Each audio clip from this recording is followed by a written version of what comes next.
who miss attending the meeting on the same day, we do have it on our YouTube channel. So please catch up with the rest of the series sessions there. It's been 2 years since the series has been going on, and every session that we have sees more and more participation and a lot of enthusiastic participation.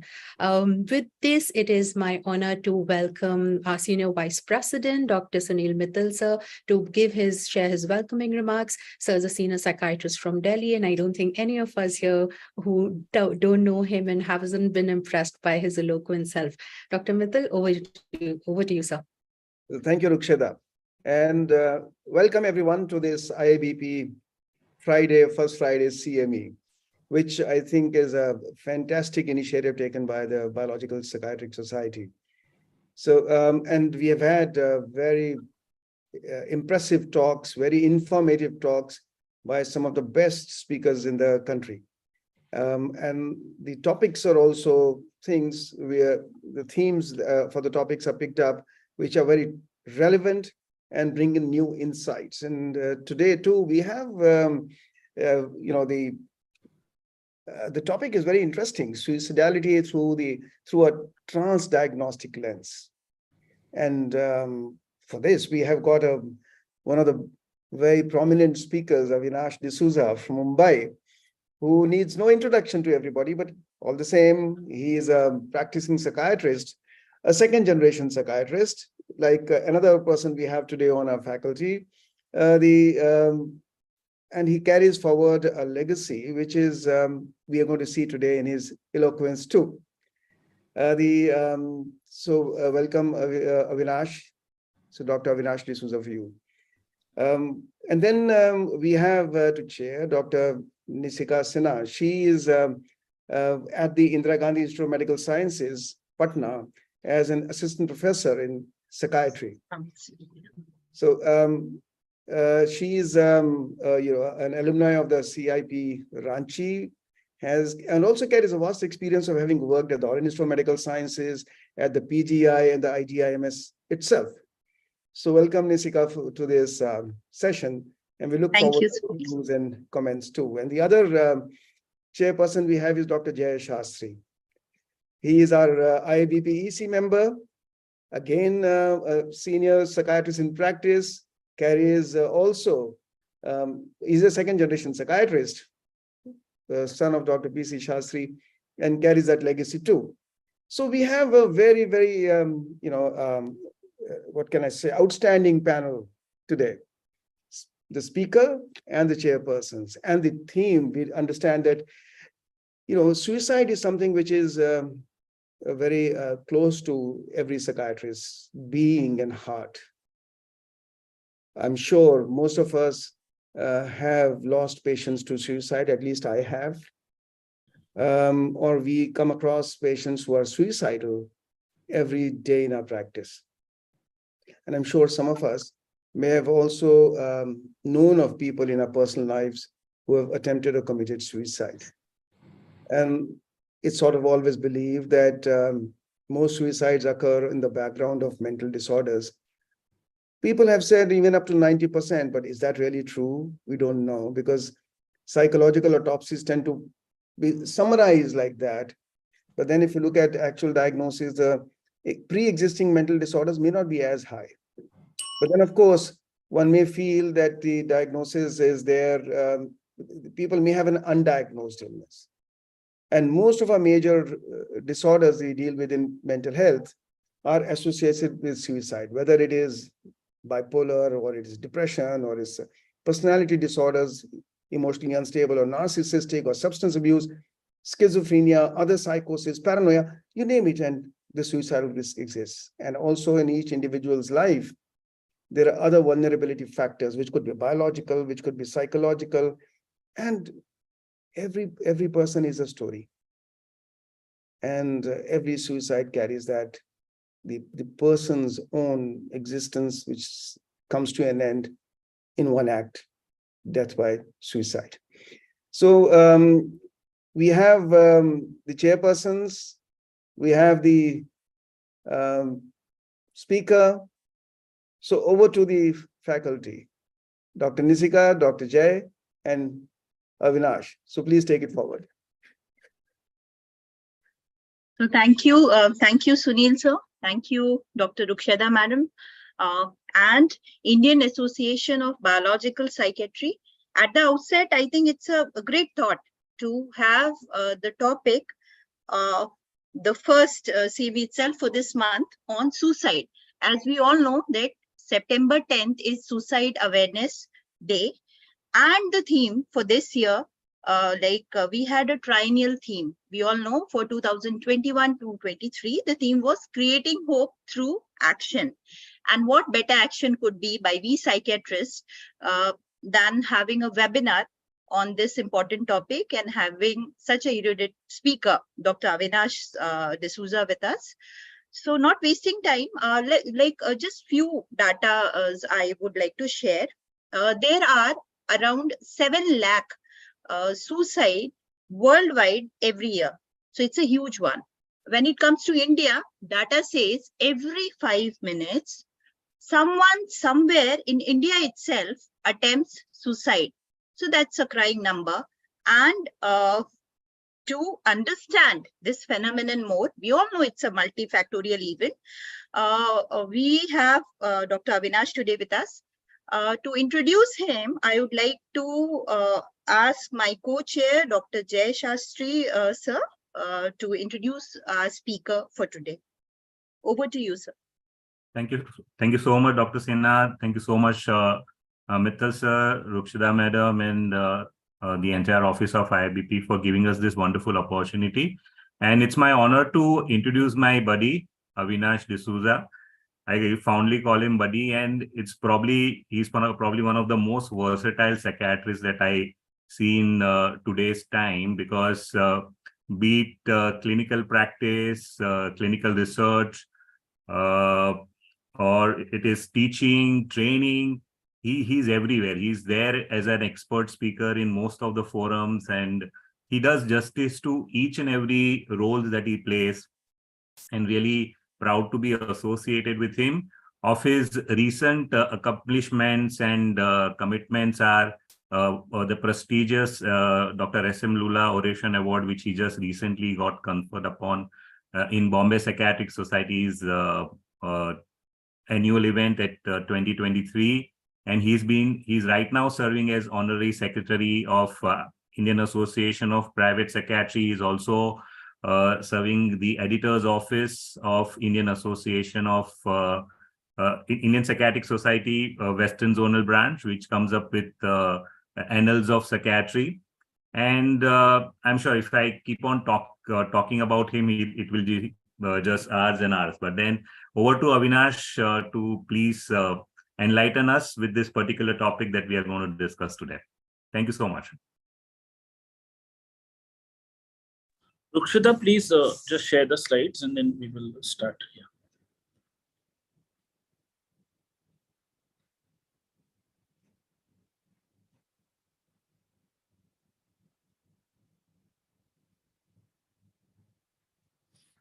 Okay, so good evening, everyone. And when we're looking at this topic, which is suicidality to a transdiagnostic lens, in fact, when I reviewed a lot of papers on this, there are multiple thoughts.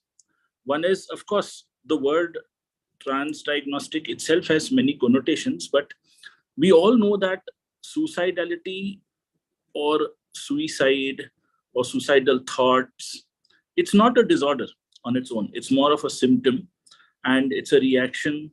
It can sometimes be chronic, sometimes acute. More importantly, it is suicidal behavior can also be chronic at times. And it's seen in a plethora of disorders. It's seen across all age groups. We all know that suicide rates are highest between the age of 15 to 25, and you also see it high in the geriatric age group. So there's an entire plethora of diagnoses that engulf suicide. So when we're going to look at it from a transdiagnostic lens, we're going to look at it clinically, we're going to look at it biologically, we're going to look at it diagnostically. And what I intend to share in the next 30 minutes is more of my thoughts, my ideas, some things which I have learned, some things which are biological, some things which are not so biological but relevant clinically. And I think then we can probably have some discussion after that. Next slide, please. So if we look at the word transdiagnostic, the important thing is we look at a mechanism which is present across disorders. So the whole thing is suicide is present across disorders. We see patients with major depression attempt, we see patients with schizophrenia attempt, we see patients with eating disorders attempt, we see patients with personality disorders attempt. No, you'll have next previous slide. Yes, so it's seen. It's either a risk factor, which probably could be. It could also be a maintaining factor for a disorder. So we're looking at mechanisms which are present. So some are present throughout, some are present as risks. Transdiagnostic also means that a factor may account for the comorbidity of symptoms between certain psychopathologies. So we see depressive features in patients with schizophrenia. We see psychotic features in patients with depression.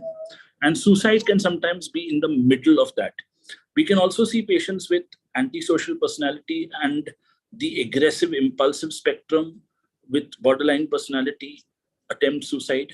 We may see teenagers with depression attempt suicide, teenagers with substance use attempt suicide. So it is in the middle of various complex intermingling psychopathologies. Next slide, please.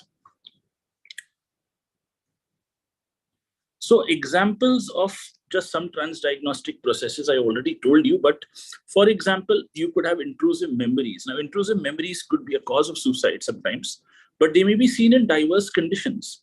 They could be seen in patients with depression, anxiety, PTSD, eating disorders. So the whole gamut of transdiagnosis is that you see this symptom, you see this process across disorders.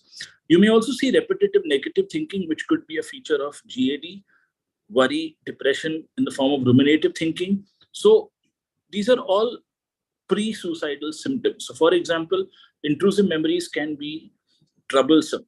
Intrusive memories could be anxiety provoking. Intrusive memories could make you feel a lot of shame and guilt. And that could be a forebringer for suicide. Similarly, we also have negative thinking, which could, when it occurs repetitively over a period of time, intermingling with anxiety and depression, it could be a harbinger for suicide. So these are some transdiagnostic processes. Next slide. So transdiagnostic models, as we already spoke, is that what is also important to note is that these are not only to characterize comorbidity. These are aimed at characterizing how a particular symptom may manifest in different disorders. So for example, if we look at suicidality, the manifestation is slightly different in depression, slightly different in patients with schizophrenia. So you have patients with schizophrenia who get very difficult auditory hallucinations that might push them to attempt suicide. In depression, there could be factors which cause shame and guilt. In somebody with child sexual abuse, the entire trauma process is something which could be involved. In someone with a personality disorder, there's an aggressive impulsive factor that plays a role. So these models basically capture a number of disorders together. Next slide.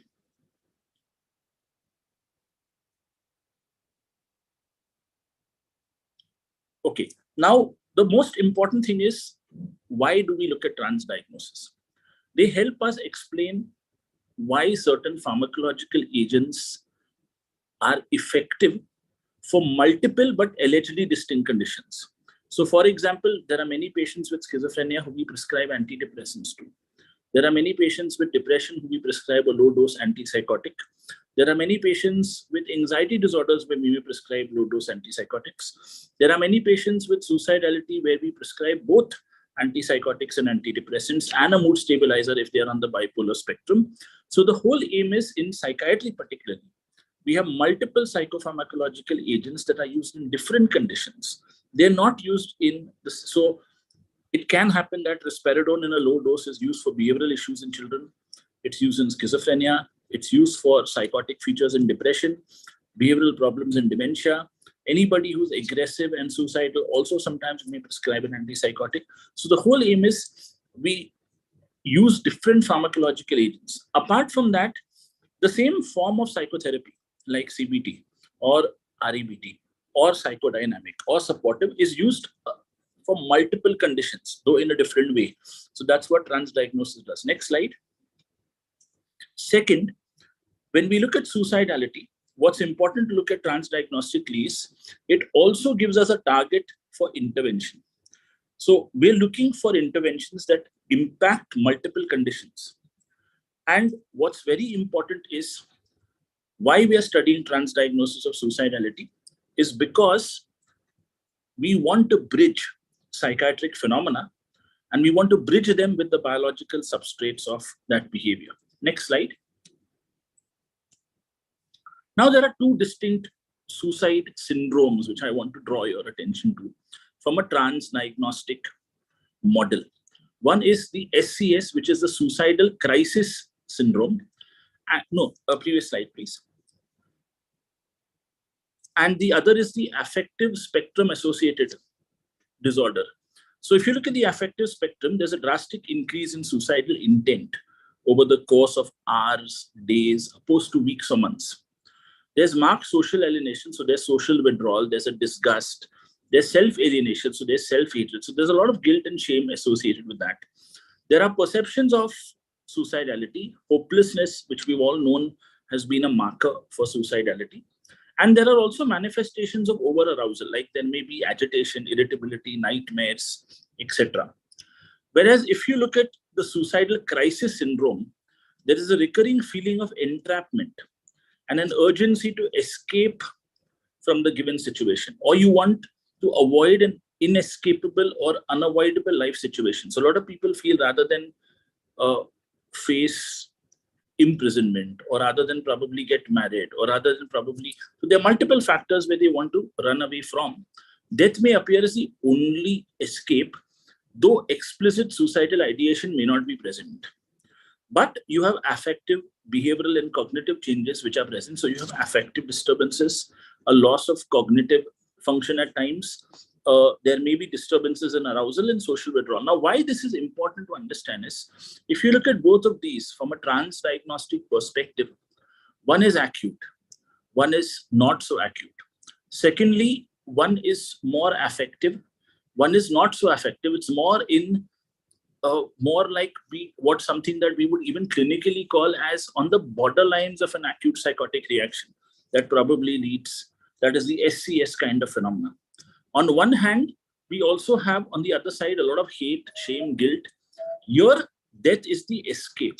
There is no shame and guilt. So if you look at it, transdiagnostically, these two conditions are very different, though the outcome, the aim is suicidality. We see suicidality as a manifestation in various different ways. Next slide, please.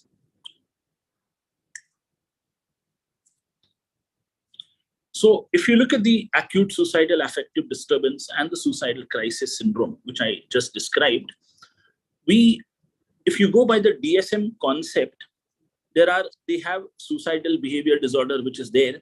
They also have suicidal behavior associated with mental disorders. Now, what's very important to know in this entire thing is, when we look at a transdiagnostic concept, DSM and ICD gets a little thrown out of the window. What's very important is we go with a more clinical concept. In fact, many of you know some years ago, there was an entire spectral concept of psychiatric disorders which had come into vogue. So we had bipolar spectrum, affective spectrum, schizophrenia spectrum, anxiety spectrum. So there was an entire spectral concept, just like how we now have that uniform autism spectrum disorders concept. Same way, we had multiple disorders which came under the spectral rubric. Now, when they came under the spectral rubric, what was there was that you could have multiple manifestations of multiple symptoms. So you could have, in depressive spectrum, somebody who had very heavy depressive features and suicidality to somebody who had a denial of depression. You had somebody who had suicidality with a denial of depression, someone who had suicidality with marked depression. You had someone with suicidality with aggressive, agitated depression. You had suicidality in someone with not so agitated, but more like a social withdrawal kind of depression. So there could be multiple ways in which suicide creeps into the spectrum. Next slide. Now, if you look at various disorders in our practice, we definitely see patients with depression where 50% commit suicide. In anxiety, probably 70% have at least one suicide attempt. Borderline, we have 80% with one suicide attempt. Bipolar, probably 20 to 40. Schizophrenia, 40%. Now, why this is important biologically? This is important biologically because if you look at the neural substrates of all these disorders, mood and mood features are a symptom that you see in all of them. Aggression, impulsivity is a symptom that you see in some of them. But what's also very important is the substrates. That is, there are certain brain structures which are also involved in a plethora of disorders. So if I ask anybody, can you tell me a neurobiology or a neurobiological model of suicide? We don't really have one brain structure that we can pinpoint. There are a conglomerate of various structures which are linked. There are multiple circuits. So in suicide, sometimes we have circuits involved in schizophrenia also that play a role. We have circuits which are involved in emotional processing that also play a role. We have the anxiety panic circuits that also play a role. We have circuits which link the prefrontal cortex to the limbic system and the temporal cortex, which also play a role. So if you look at it, temporal lobes implicated in depression, suicide, and schizophrenia as well.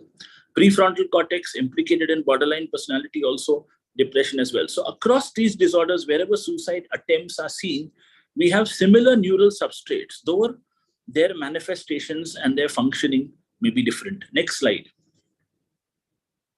So what's very, very important is when we look at suicide, do we look at suicide as a symptom or do we look at suicide as a syndrome? Now, many of you may say it can be a symptom. And we often look at DSM criteria or we look at other criteria and we have suicidality as a symptom. But suicide on its own can also at times be a syndrome. So past suicidal behaviors could predict suicide risk. Anybody with a genetic history of suicide is more prone to suicide. Anybody with one suicide attempt loses that fear of killing himself, so is more prone to a second attempt. So if you look at patients with borderline personality, in fact, textbooks and books on borderline personality mention that in the history of patients with borderline personality, they have varying heterogeneity in their suicide careers, which primarily means that they have multiple suicide attempts that happen. Now, it's also important to understand that is suicide an epiphenomenon of depression as a symptom, or is suicide a manifestation of depression as a psychiatric disorder? Now, I'll explain a little bit here that is it that, when we look at depression, there are a large number of studies that have looked at hopelessness as a marker for suicidality, worthlessness as a marker for suicidality, loneliness as a marker for suicidality. The important thing to realize here is then, is it that somebody who's depressed but has good social support, is he less likely to attempt suicide? The answer is both yes and no. It's not that there's a guarantee that he will. Somebody who has depression and does not have hopelessness, is it less likely that he will attempt suicide? We don't know. Studies have said either way.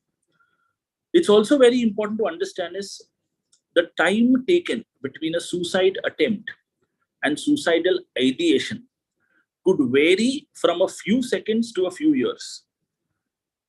So why is that transdiagnostic variability seen? Why is it that some patients for years, though they suffer from schizophrenia, do not exhibit suicidality? And then suicidality, previous slide, suicidality suddenly comes up. Why is it that some patients experience it in the first episode itself? Why is it some patients present to us with a suicide attempt? And I remember we used to label them off as adjustment disorder many a times and, send them home because it didn't fit any other DSM criteria. So why does that happen? That is the transdiagnostic phenomenon of suicide. It can occur with a small problem in one person, may not occur even after a major problem in another person. We can't quantify. Next slide.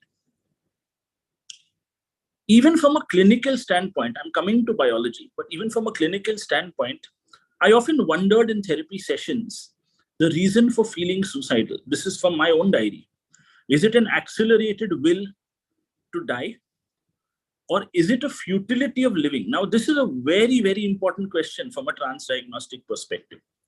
I always ask my patients that, Do you have the desire to end your life? Primarily in Hindi, they say, "Mujhe marna hai." That is more in the aggressive, impulsive spectrum that you see that as they want to cause harm and annihilation to themselves, which is more of a personality disorder component, aggressive patients with schizophrenia, aggressive patients with bipolar. Or is it a futility of living? So there are people who say, what will I do by living? So you have patients who've been through a near-death experience. I've seen patients in COVID where the entire family has died due to COVID, and they've come to me with depression as a sole survivor. And they say, what do I do by living, doctor? That's why I want to end my life. So is it the futility of living that plays a role? Also, what's very important is that, is it a lack of movement and a huge pause in life? So there are a lot of people with stagnations, where in middle age, suicidality comes up. In old age, suicidality comes up. So the bottom line is, even clinically, there are various transdiagnostic phenomena that we can elicit from a history and clinical perspective. Next slide. Borderline personality disorder is a condition that warrants observation and insight. And in fact, it's one of the commonest clinical conditions we see in practice. What is very important from a transdiagnostic perspective is, do we as clinicians have an inherent bias to diagnose women with borderline personality while completely eclipsing the same in men? In men, we very often tend to diagnose antisocial personality far often, though we see a lot of men also who show borderline features.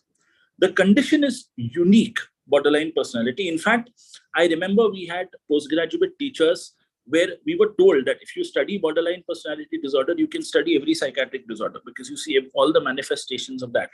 The condition is unique because we have some neurotic symptoms, some micropsychotic symptoms, intense emotionality like pearls, bound in a thread of stormy relationships and disdain of attachment. So there are so many transdiagnostic elements here. There's an attachment perspective, there's a relationship perspective, there are psychotic perspectives, there are neurotic perspective, all which weave around multiple suicide attempts. So the real test is handling these patients particularly. So even within borderline, it can sometimes, be an issue. Next. So if you look at suicidality, even from a transdiagnostic perspective, it can happen due to a psychiatric disorder. It can also happen due to a crisis, both. Now, there are multiple neurotransmitters involved in it. So I can never really say that this suicidal attempt is serotonergic. I can never really say that the suicidal attempt is noradrenergic in nature. No, we don't have anything to prove that. But yes, research has shown that the impulsive suicides are more serotonergic deficient. The hopelessness or pessimism suicides are more noradrenergic deficient.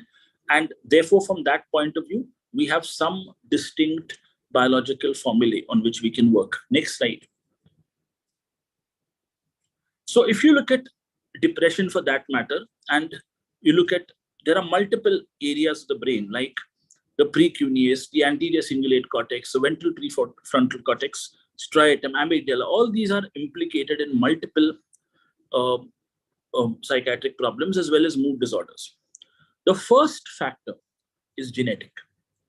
So you may have a gene for depression or a gene for suicide, but there are epigenetic factors that play a role. So you may have abuse, maltreatment, trauma, multiple things, parenting, youth, adolescence, all that together acts on the brain.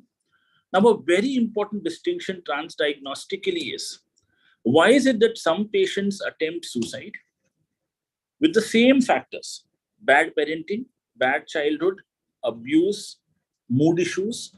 Why is it that some patients attempt suicide? Why is it that some patients engage in non-suicidal self-injury? Both are two distinct conditions on the spectrum.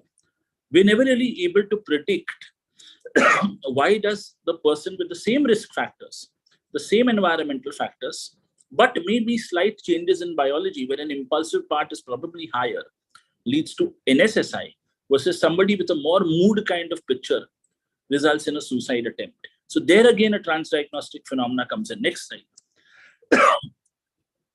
Now, if you look at multiple other areas in the brain, there's an important area in the brain which is less studied, less known, particularly the insula and the precuneus, which are also linked in various mood disorders. In fact, if you look at the precuneus, there are a large number of biological studies by scientists called Kawana, where you'll see a lot of work being done on that.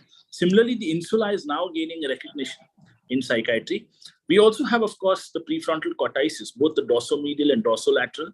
We have the dorsal anterior cingulate cortex, which plays a very important role along with the orbitofrontal. Now, the cerebellum also has a lot of recognition, particularly in cognitive affective functioning, particularly the posterior cerebellum.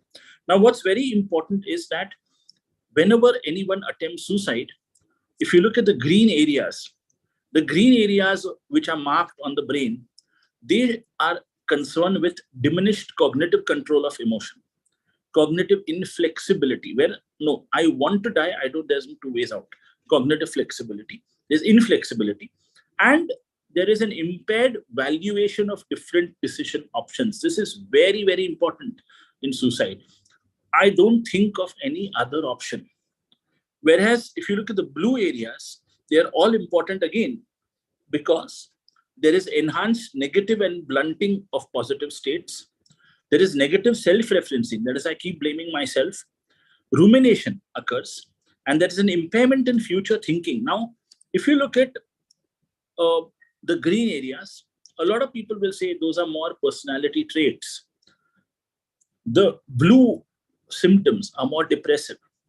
The two mix and interlingual because of the dynamic interactions between the dorsolateral prefrontal cortex and the inferior frontal gyrus systems and the ventral prefrontal cortex systems. They intermingle, and that intermingling is what leads to a heightened suicidality in these cases. So even biologically, there are transdiagnostical models. Next slide. Now, if you look at the common factors in suicide, a lot of them have had a relationship problem. A lot of them were going to experience a crisis. Many of them had a substance use problem. Some had a legal issue. Some had loss of housing. Now, you may tell me these are social factors. How do they play a role in biology? I always believe social factors influence biology. And if you look at all these symptoms or all these phenomena, they can lead to a plethora of other disorders, not necessarily suicide. But again, transdiagnostic elements come in here. Next slide.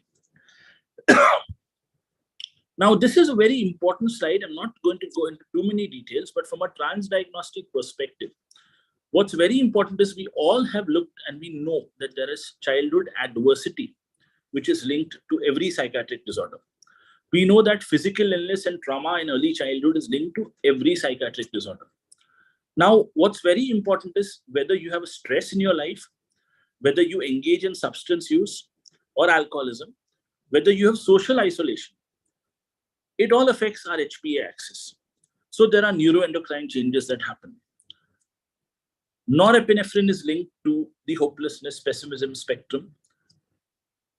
Dopamine is linked to both the impulsivity, aggression spectrum as well as the pessimism spectrum. Serotonin is also linked to cognitive rigidity. Now, what's very important is that's why from a psychopharmacological angle also, it may sometimes be difficult to treat a patient with a single mechanism of action antidepressant.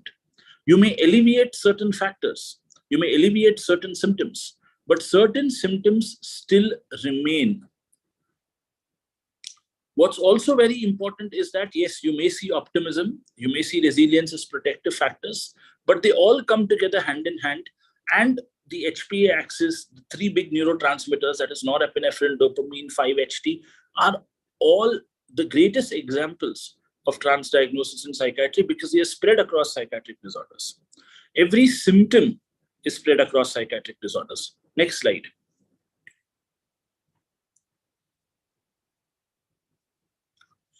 Now, this is a very important transdiagnostic element because we're seeing more and more a neuroinflammatory hypotheses for psychiatric disorders. So there are multiple factors. Any infection leads to an increase in inflammatory mediators. Autoimmune disorders leads to an increase in inflammatory mediators. Traumatic brain injury, vitamin D deficiency, and stress in general leads to an increase in inflammatory mediators. There are multiple mechanisms by which these cytokines are also increased via the HPA axis, via monoamine metabolism. The kynurenine pathway, which is an alternative depression pathway, is also there, whereas tyrosine gets converted tryptophan gets converted into kynurenine, and there is glutamate hyperactivity and microglial activation that happens. Now, the bottom line is, apart from this, so why I'm saying this is because neuroinflammation is seen in every psychiatric disorder. It's a transdiagnostic biological phenomenon that increases the risk of suicidality.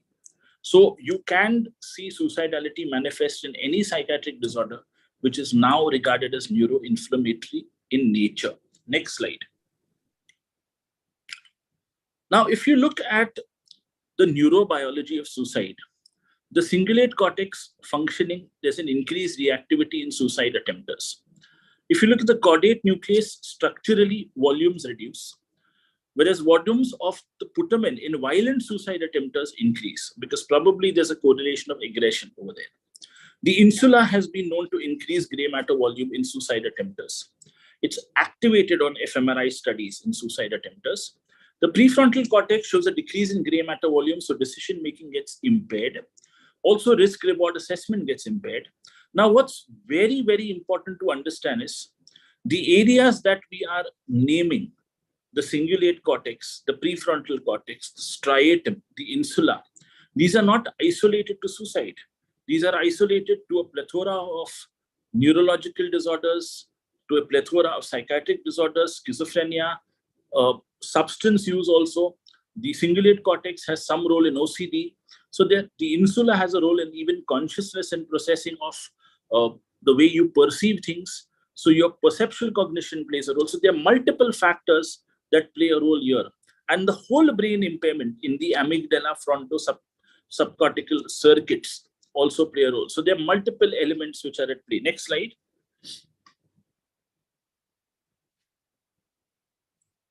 Yes, now I'm not going to go into details of this. This is just to explain to you that across various factors that lead to suicide, you have risk factors, you have protective factors. So there are factors at an individual level, there are factors at a relationship level, there are factors at a community level, and there are factors at a societal level. Multiple things play a role. Next slide. So you can have a symptom-based diagnostic approach, which could be transdiagnostic as to which disorder it belongs to. You could have a visual morphological evaluation approach, which is transdiagnostic. You could also have a transdiagnostic biochemical or a molecular approach, and a transdiagnostic genetic approach. Next slide. Now, in COVID, we saw a complete rise in suicide because what happened was the COVID virus, the SARS-CoV virus, caused acute or chronic neuroinflammation or neurodegeneration. Neurotransmitter dysregulation was also seen. A lot of the medication used to treat COVID was immunosuppressants. A lot of the antiviral drugs like remdesivir, etc., were known to cause depression as a side effect. So the lungs, this all had in turn an effect on the hypothalamo-pituitary axis and the brain-gut axis. So therefore, we saw a rise of suicidal behavior. Basically, an entire cytokine storm occurred during COVID, which led to this. Next slide. So if you look at it, there are far more other neurotransmitters also. So you have suicidal behavior linked to poor attachment, aggression, impulsivity, emotional dysregulation, and there are multiple pathways: endocrine, serotonin, opioid, and oxytocin, which is the attachment hormone that also plays a role. And that is linked to genetics and environment. Next slide. So in psychiatry, one trigger can lead to multiple psychiatric disorders. That's the beauty of transdiagnosis. There's no single pathway. Like child sexual abuse can cause any psychiatric disorder in existence. It can cause depression, it can cause anxiety, it can cause schizophrenia, it can cause psychosis, it can cause substance abuse, it can lead to borderline personality. Suicidal thoughts, suicidal behavior, and suicide attempts are seen in almost every psychiatric disorder. Next slide. A transdiagnostic approach to suicide is thus clinically viable. There are commonalities and differences in every pathway that lead to suicide, and the trajectories of suicide differ from disorder to disorder. What I've tried to do is to give you a sort of overview. We need long hours of discussion if you want to look at this clinically, but I've just tried to provide an overview for you to understand how suicide can be diagnostically evaluated. Next slide. Thank you. If there are any questions, I'll be happy to answer them.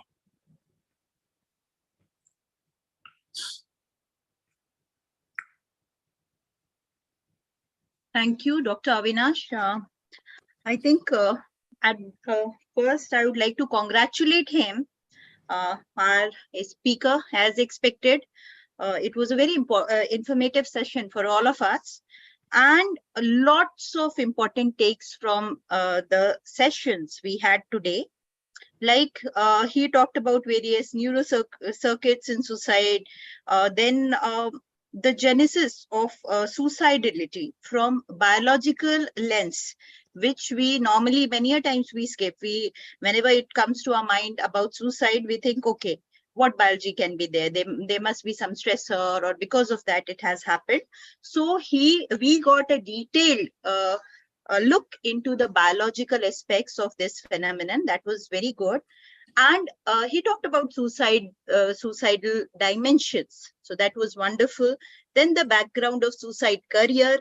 Then the fact that we cannot quantify suicide. So I think it's going to be a very interesting discussion which is going to follow. Dr. Jay Shastri sir, Dr. Sunil sir, if you would like to comment anything. Yeah. Before we take up questions. Okay.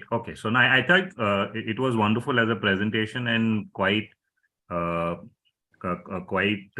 resourceful, because when I read the topic, I knew it's going to take a lot out of you as a speaker, but you have done a wonderful justice to the entire topic.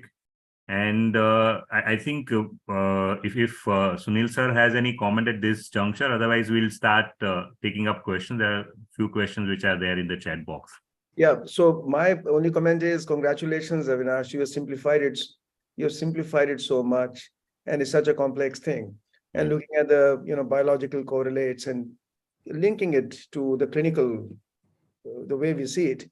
So this is really, really, it's not just illustrative of your skills, but it's also, actually brings in a whole gestalt. How one needs to look at some phenomena, which may have some epiphenomena too. So with that, over to Jai again. So Jai, please go ahead with carry forward the discussion. All right. So I'm just going through the chat box, and as expected, there is a question by Dr. Talha on quota suicide, because that's been in news very, very on a regular basis. And the question reads: quota suicide is a real concern. What is the main reason responsible, and what can be done as a psychiatrist and as a responsible Indian citizen? Avinash, you have any thoughts on that? Well, see, I think suicide vulnerability in students varies. And I think one factor could be, of course, the rigmarole of the IIT entrance and multiple things. But I think their individual trajectories and life courses are something that we also need to look into. The moment this happened, there have been a lot of institutes in Kota that have woken up and have requested that mental health interventions be carried out for students in Kota. So we probably intend to do something there during the suicide prevention week and during the mental health week. Classes have gone easy on students, particularly after what has happened. But I think what also is very important, I've seen in a lot of people who I've spoken to, I've seen where I think the burden on students in Kota more than professors, more than classes. I'm not supporting them or I'm not negating them, but I think is also the parental pressure and parental expectation. And I think being away from your family and a lack of social support is what takes a huge toll. I mean, the same pressure with our kids here in Bombay with us is managed far better than, them being away from us. So I think that's one singular factor I can outline. I think somewhere it's also the system, and if we try and talk about this particular incidents, again, there are a lot of threads which can open up and we can have a lot of discussion. But then I also see it as a entire system at somewhere having failure, where you have such a skewed ratio of the applicants versus the kind of people who actually get what they are desiring. So everything plays a role there. Another question again by Dr. Talha, which reads: should all neurotransmitters be targeted in managing suicidal behaviors or suicidal attempts? So I personally believe at least that, you need to use what we call rational polypharmacy when it comes to depression. I don't think, a one drug approach where you start one drug, wait for 4 weeks, see what happens, start another drug, at least from a private practice perspective may not always work. It's a textbook approach, but I think rational polypharmacy where you target multiple neurotransmitters is very important. Prescribing 4 SSRIs won't accelerate the process. Prescribing 4 SNRIs won't accelerate the process. So you need to combine wisely. But yes, a combination is something which is advisable. And we all as clinicians agree that there are many times where we've started, for example, on an S-citalopram desvenlafaxine combination, and we found the patient hasn't improved. We've sometimes added vilazodone, or we've added bupropion, and we've seen a remarkable improvement. And the whole aim is that the fact is bupropion has the additional dopamine action that it has. Similarly, we've added pramipexole, and it shows an improvement. So when nothing works, then you look at what diverse neurotransmitters you can target. Dr. Sinha would like to take further questions. Are you able to read from the chat? Yeah. So I think we have Dr. Sazia. She has asked, sir, how long should lithium be continued after suicidal thoughts decrease in patients in whom it started for this indication? So I think she wants to know more about the use of lithium as a anti-suicidal agent we often use. Well, I think generally we start lithium, we definitely continue it for 1.5 to 2 years. We just stop it overnight. That's my clinical thought. Though I would also want to, if we have a few residents attending this talk, I always feel lithium therapy is a dying art. Now, we don't see many young doctors prescribe lithium because they learn more of the side effects than the effects, sadly. So, they're a little scared. So I would tell people, please use lithium. It's still one of the best. There is no, two ways about it. And yes, there are some side effects, but it can be managed if you use it judiciously. You don't need to worry. So that's my take on that. We have another, she also wants to add the role of lithium in decreasing self-harm attempts. So, well, I think self-harm, I would put my money more on risperidone or aripiprazole than, lithium. Suicidality, I agree, lithium does play a role, but I would put my money more on that. And of course, for suicidality, we have our AK-47, which is the ECT, if nothing works, so definitely.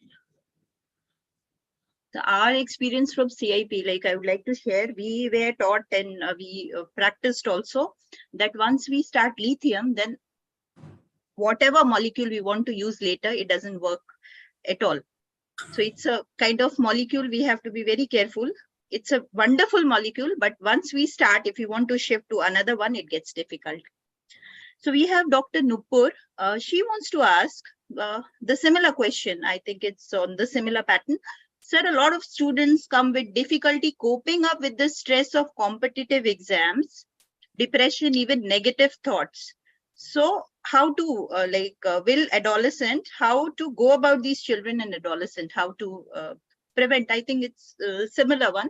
Yeah, so I think it's a combined medical psychotherapeutic approach that works, parental counseling as well, psychoeducation also. There are n number of children where we picked up depression early. Just one tablet like S-citalopram or fluoxetine has made a huge difference, or even an SNRI for that matter has made a huge difference. So we pick it up early. There are many children with exam stress that come to us 1 week before a board exam or 1 week before an entrance, and we've even had to give them clonazepam or something like that, and they've gone and appeared for their exam. So these things, it'll be on a case-by-case basis that you evaluate and take a call.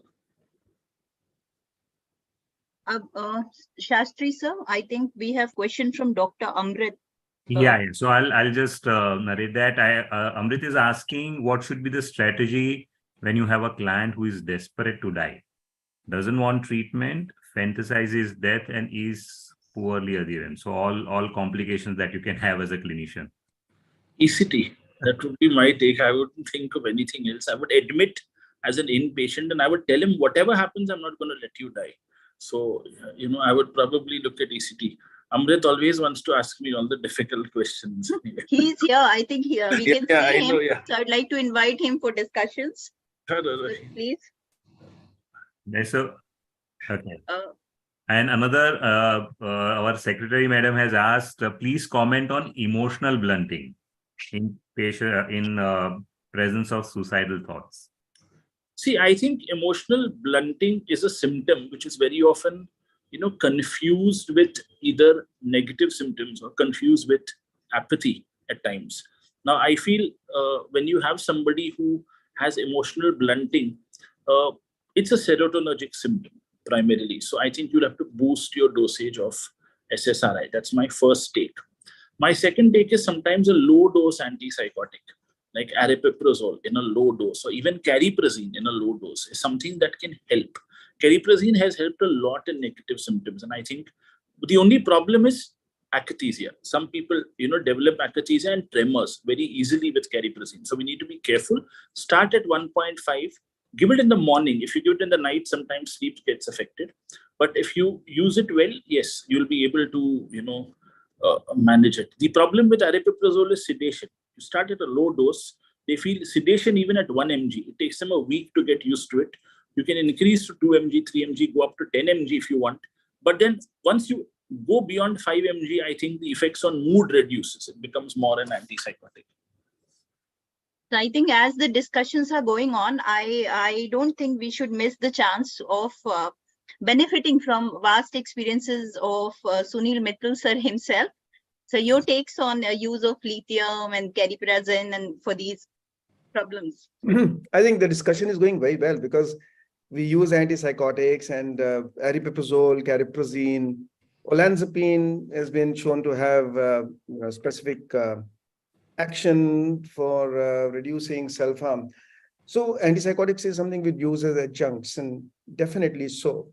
And obviously, since the diagnosis may vary, principal drug and line of treatment would depend on the principal diagnosis clinically, as we see. At the same time, I think going back to the discussion on the quota suicides, the factors of, as what Avinash has said and what Jay has said, social factors are also very, very importantly contributing there, because you have young people who have still yet, well, what can I say, developing resilience. They lose the process of learning on a age growth spectrum, if I can say. You start preparing for the IITs or other exams in class 6, class 7. So there's no learning happening. Resilience doesn't develop. The only thing you have is this, and there is no, let's say, room for developing how to handle failure. And then, of course, the whole question of dummy admissions in schools. So people go to quota specifically because you don't join a school. I mean, I know somebody personally who runs, as he says, a school, but the school doesn't have school students. The school actually has teaching. And so the students are sitting in the school. So their attendance is marked for the class 11 and 12. But actually what they're being taught and the competition is preparing for IIT. So there's no real learning happening. So what you and I have learned by heartbreaks and failures and facing it and support, and then you're in a cutthroat environment where there's no support coming. Having said that, of course, then if we go back, I come from a class which had 180 students in Maulana Azad, and 2 or 3 of my classmates died of suicide. And if you look at statistics, well, one definitely had a depressive disorder, the other had a paranoid schizophrenia, and the third, we still don't know what happened. So if you look at the figures, a little high, but perhaps again the pressures in which people do tend to, they can't cope. Coming to the issue of treatment, like you said, you have the AK-47 ECTs, and then in current days, other brain stimulation techniques which are used as adjuncts like TMS. But then I would still go with ECTs if the suicide risk is really grave. And if there's no acceptance, then TMS as an adjunct with medication. And then, of course, the new kid on the block is ketamine. for a short-acting relief from suicidal ideas. And so there is data which are looking at ketamine to give relief. And on that, what Amrita brought up, if there is somebody who's hell-bent on actually committing suicide, what do you do? Well, when you doesn't want to take treatment, the first thing, of course, is for younger people who joined, that the law gives you the whole, if I can say, permission, or law allows for supported admission and treatment for somebody who's not willing to take help. If the person is a minor, then the decision is made by the guardian. And if the person is a major, then a nominated representative can make a decision for hospitalization, and then treatment can follow. Because under Section 89 for supported admission, one of the criteria is threatening or actually recently have attempted self-harm. So, and then treatment must be given. And then, of course, as psychiatrists, we would be committed to treatment. So a few comments on the discussion that's happened. And I think what has come up in the discussion is that it is a transdiagnostic phenomenon. And since it is a transdiagnostic phenomena, if I can say, just to use neologism there, it's also a trans-therapeutic phenomenon. So you use everything that's available to you and you mix and match. Back to the chairpersons. Right. I think before we go further, Nishka, I think we will take permission from the office bearers. How much time do we have to care? Because there are a few questions coming up. Rukshada ji, how much time do we have? We can at least go on for 10 more minutes if that's okay with the faculty. Yeah, faculty is for us only completely. Avinash? He's talking for you. Okay.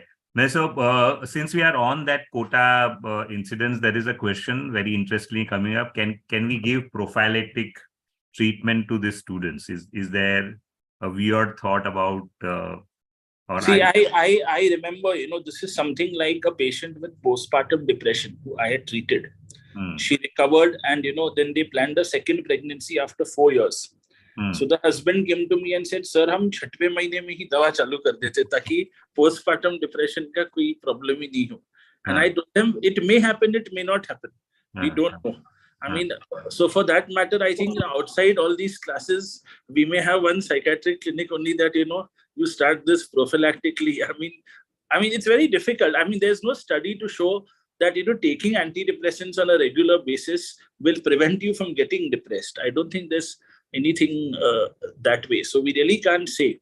But I think, yes, I mean, I always feel in today's era, most of these quota classes, they don't allow children to have access to gadgets. There's no Wi-Fi, but then many of them are staying not in the classes hostel. They stay in adjunct facilities or rooms. And I feel now they can still remain in touch with parents. But I think what happens is the enormous pressure that they come, more than the pressure, I think it's the fear of failing that, worries them more than anything. So, and that is something we can't do anything about.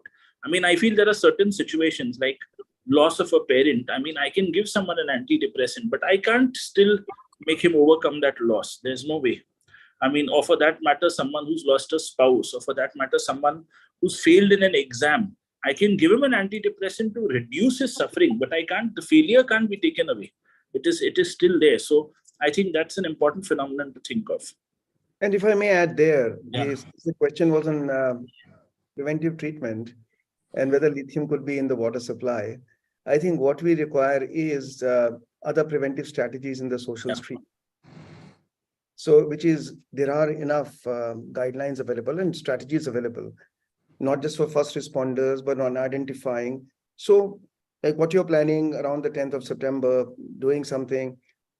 So, I think what becomes important is actual training of people around them, or sensitization of people around them on identifying the vulnerable, preventive measures there, psychological, social support, whether it's through strategies, gadgets, groups, leisure time, or other workshops for lack of a better phrase, for inner development, to cope with stress, failure, and while you're preparing them for success, also preparing them on how to handle failure if that occurs, and the fact that they may disappoint their parents or the people who are betting on them, and so on. So I think that sort of therapeutic work, preventive therapeutic work, would be a good targeted lithium sort of thing.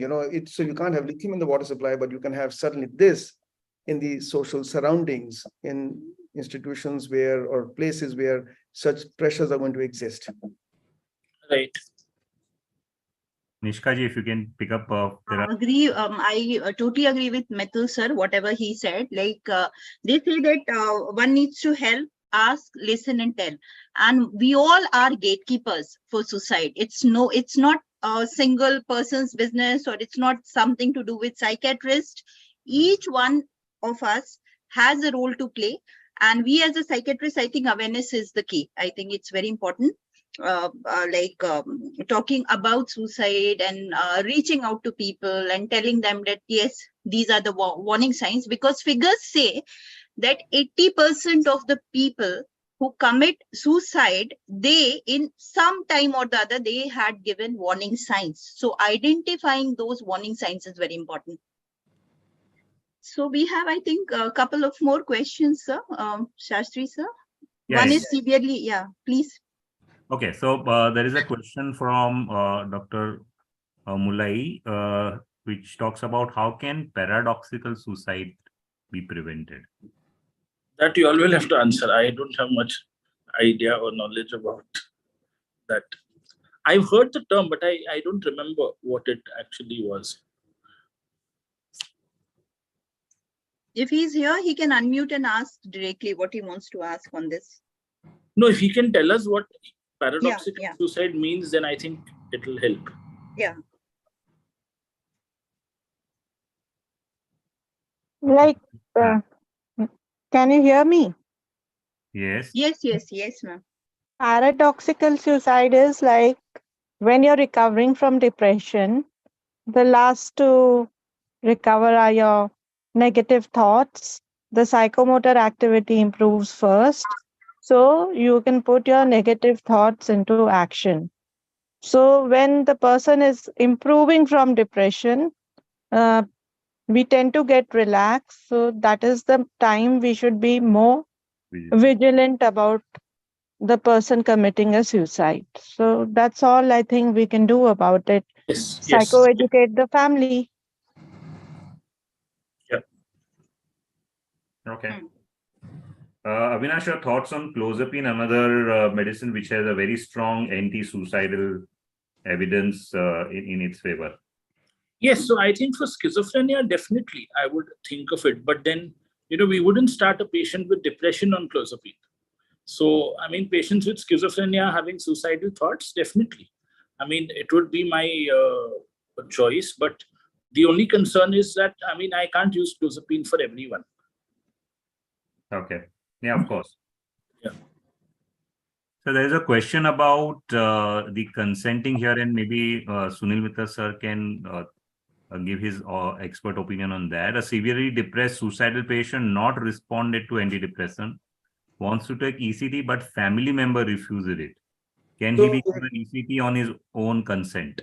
If he is a major and his mental capacity is intact, capacity to as defined for the purpose of the Mental Health Care Act in India. Use that capacity document. If the capacity is intact, capacity to make mental health care and treatment decisions. If that is intact and the person is an adult, you don't require a family's consent.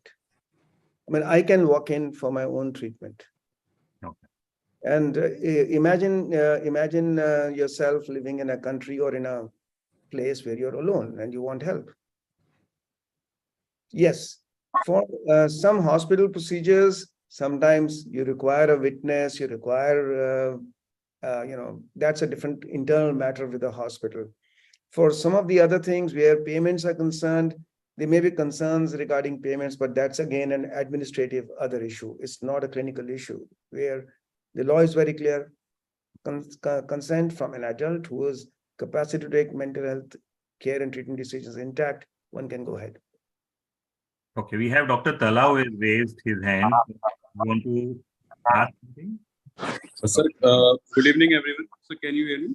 Yes, Yes. please. Sir, actually, I work in a private setup. I have my own clinic, and I had this one patient, and I always wanted to discuss this. She is a young female, married, and recently she committed suicide. She hanged herself, and somehow she was saved when she was in ICU and she was intubated and everything. Her life was saved. So when she came to my clinic. Her in-laws they brought her. When I asked, I 3-4 times she visited my OPD. When I asked her what exactly happened, and I was digging into the psychopathology, what exactly is happening. The only thing she used to say that I don't remember anything. What happened to me, I don't remember it. The only answer which she used to give.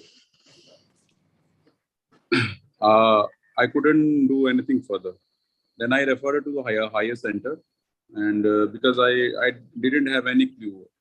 I asked all the depression, or everything about depression, everything about psychosis. I inquired even the family members, everything, but I didn't have any clue. So I just wanted to ask, how should I proceed with this such a case? What I have missed? And unfortunately, the family members now they are not getting any treatment. They have lost hope because they they say that we don't know what to do. So please, thank you.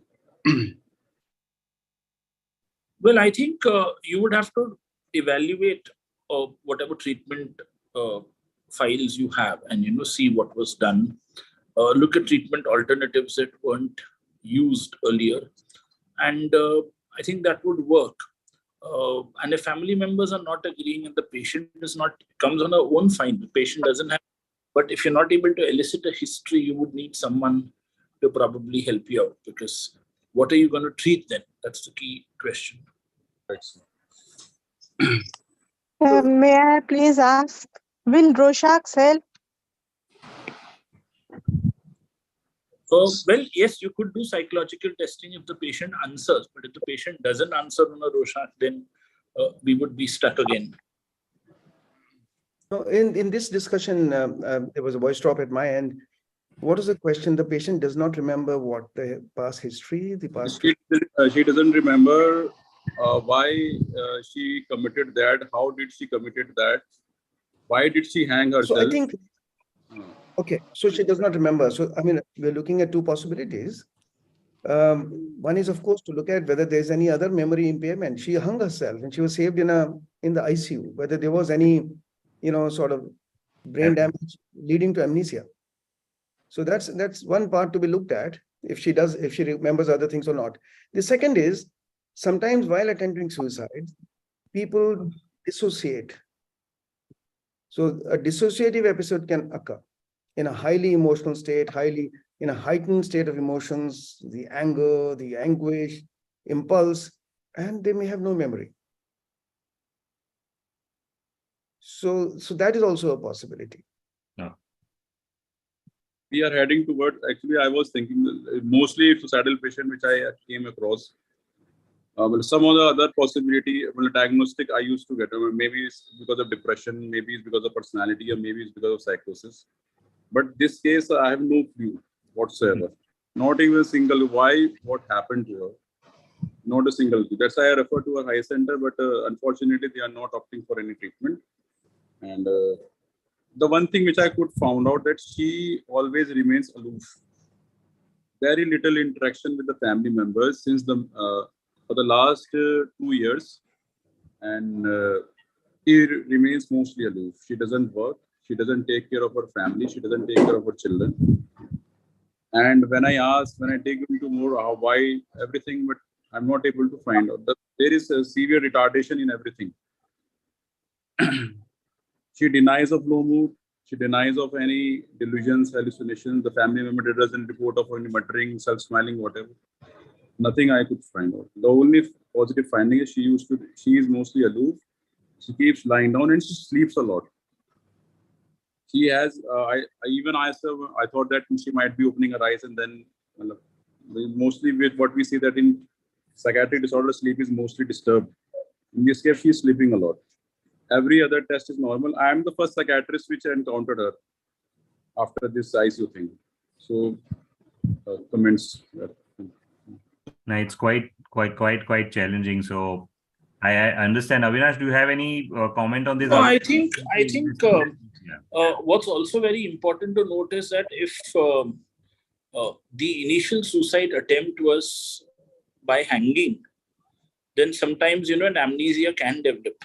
We've seen that happen in patients. So they may not have memory for a few days before and after the hanging incident because of the anoxia that happens. But it comes back. So I think that could be one factor.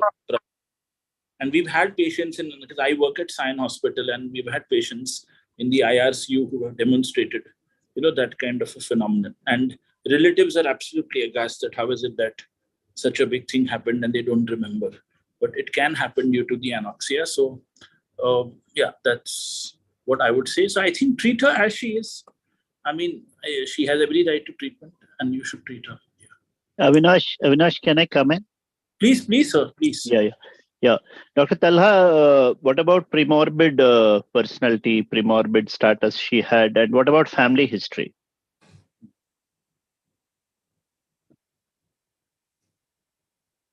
Dr. Talha, are you there?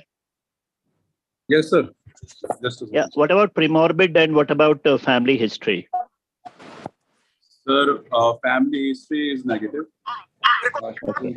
Family history of any psychiatric illnesses. And just a second.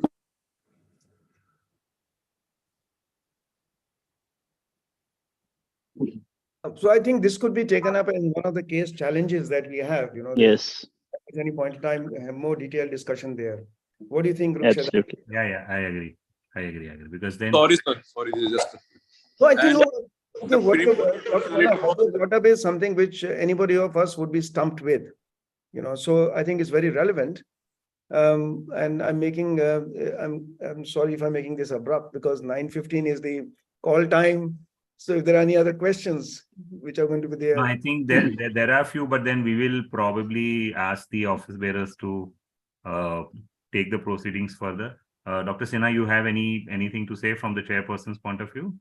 Nothing, just the question on, it was asked about paradoxical suicide.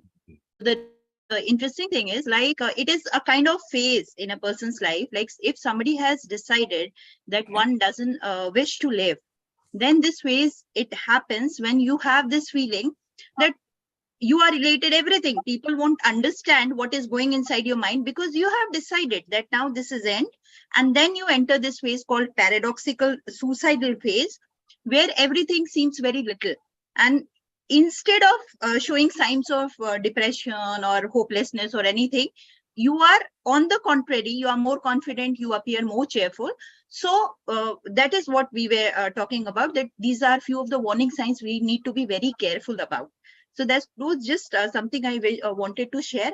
And then one thing, that one quote I always tell my patient, everybody, that suicide doesn't take away the pain, it just passes it to someone else. So that needs to be remembered. So on that note, Shastri sir, Rukshada ma'am. Okay, a couple of comments. When you say that suicide doesn't take away your pain, it just transfers to somebody else, that actually might not be the best way of dealing with it, because then you're increasing the guilt that the person may be feeling with the cognitive distortion to begin with. And that guilt would further kind of, because of me, my parents or my family or my loved ones are always going to be unhappy. So I'd be a little cautious about using that quote. Also, was that parasuicidal thing the thing that, okay, somebody comes with suicidal ideas, we start treatment, they're starting to get better, and then they're attempting suicide. So from what I understand and what I was taught by Dr. Shubhangi Parkar is that the psychomotor retardation part of and psychiatric illness, whether that's psychosis or depression, when that is better, those symptoms get better, but the suicidal thoughts have not been reduced yet, and that gives not the motivation but the ability of a person to attempt a suicidal attempt. So I think that's what we were talking about, and that's how I remember learning it and I've seen that happening as well. So just because there are some symptom improvement doesn't mean the suicidal ideas have reduced, and there's still precaution to be used in such matters, and that way. Taking the prerogative of the organizers, I did make those comments. No, I no, ma'am. the chair Most spotted welcome. me. Yeah. And with that, it is my honor to invite my Joint Secretary of IABP, Dr. Majid, to give the vote of thanks for today. Thank you, Dr. Uksheda, our able General Secretary, and I'm privileged to have General Secretary like you in IABP, with whom I have been working for the last couple of years now, and Dr. UC Garg, sir, being the president. And my, I would say, all-time favorite, Dr. Sunil Mittal. I remember the days when I used to spend hours with him at his Delhi clinic around 17 years back. I think it was 2005 that I had a very nice time with Mittal sir. Those days for around a couple of months with him, learning the tips from him how to go about in psychiatry, and that is paying off in the form of a very nice practice I enjoy, and at a good post I enjoy in my Kashmir. Thank you, Mittal sir, for being there, mentoring this program. And yes, sir. Thank you very much for being there. And Dr. Avinash, as usual, you never let us down, and you have made a beautiful presentation. I think most of us, the audience and myself even, I'm really benefited by the presentation you made. And not to forget our dear friends, Dr. Jay Shastri, always smiling, and Niska, who was here just a week back with us in Kashmir, although not with mid-sips, with some leisure purpose, and our beautiful audience who have been quite interactive and who made this program very, very interesting and interactive. IABP office bearers, be it Dr. Prasanjit, who is our editor, Alim Siddiqui, who is our editor, and we have Pramod Kumar Bose, who is our vice president as well. So thank you all for being there with us, and we are sure that next CME series, that is Friday, first Friday CME series would be held very soon, and we wish that this continues and the learning continues. As they say that you learn devour the pyre. So we continue to do that, and thank you, Rukshida ma'am, and all the office bearers of IABP, the chairpersons, Avinash Boss and Dr. Sunil Mittal, and delegates for making this evening a wonderful academic feast. Thank you all. Goodbye for now. Thank you. Thank you. Good night.